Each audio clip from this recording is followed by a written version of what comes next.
Okay, hi, my name's Haley Blair. I'm in Exss 385. This is Elizabeth.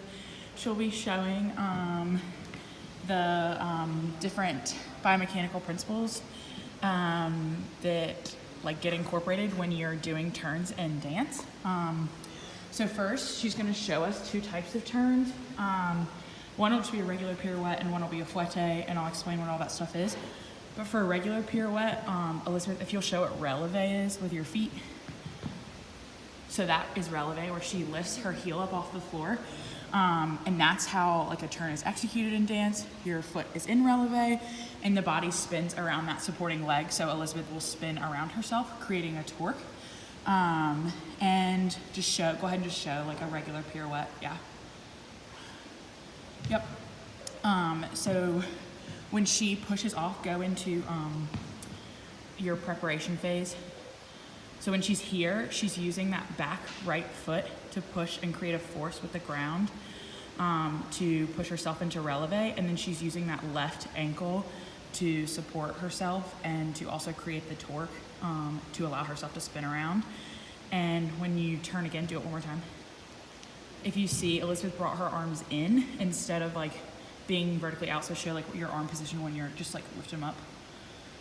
Yeah, so her arms go there, so that decreases her radius length, which will increase her velocity when she turns, so it'll allow her to do more turns and turn faster.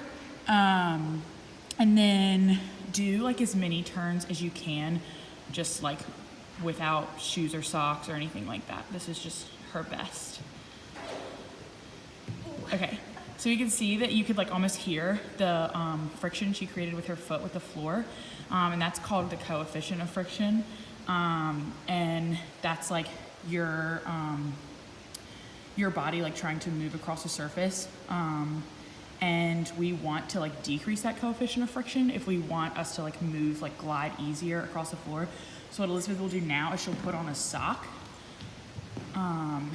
So with our natural body, the way on our hands and our feet, we have patterns on our skin that create more friction. So if we're walking, it's almost it grasps easier.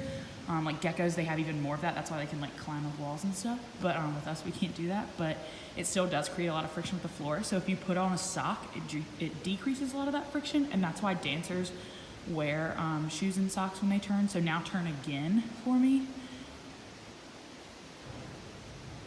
And if you could see, you wouldn't hear any sound, squeaking with the floor. So we decrease that coefficient of friction by putting on the sock.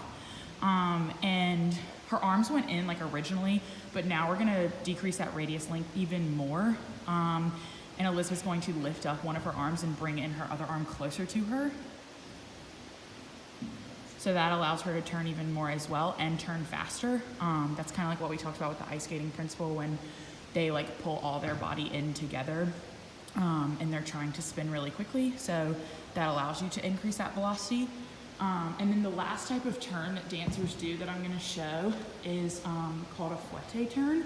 So that's when you see dancers, Elizabeth will show it for you, demonstrate it for you, but a fouetté turn is when dancers release that releve. So you go from being in releve to not being in releve.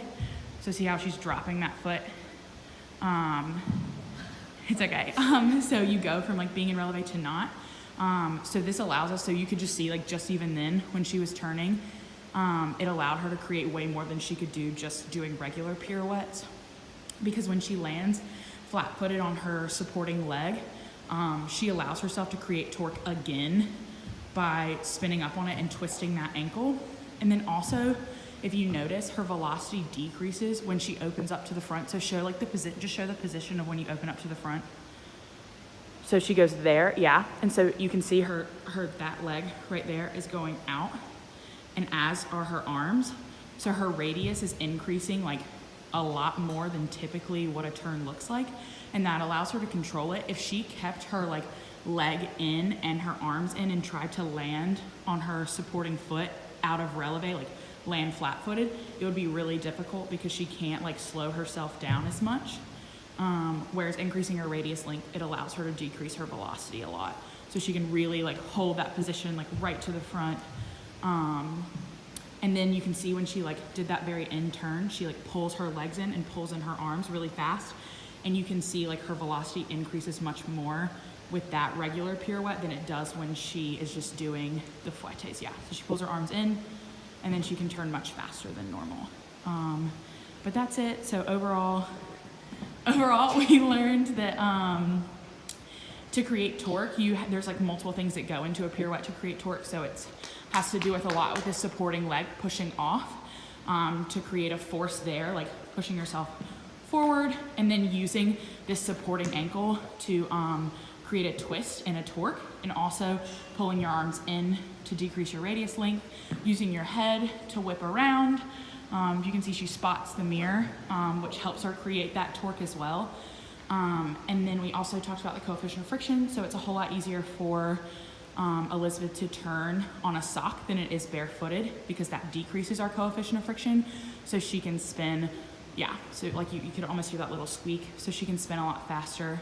And then we also talked about increasing your radius length when you do a fouetté turn and being able to create that torque again by lifting up on that foot from going from flat to releve, flat to releve. But that's it. Thanks, Elizabeth. You're welcome.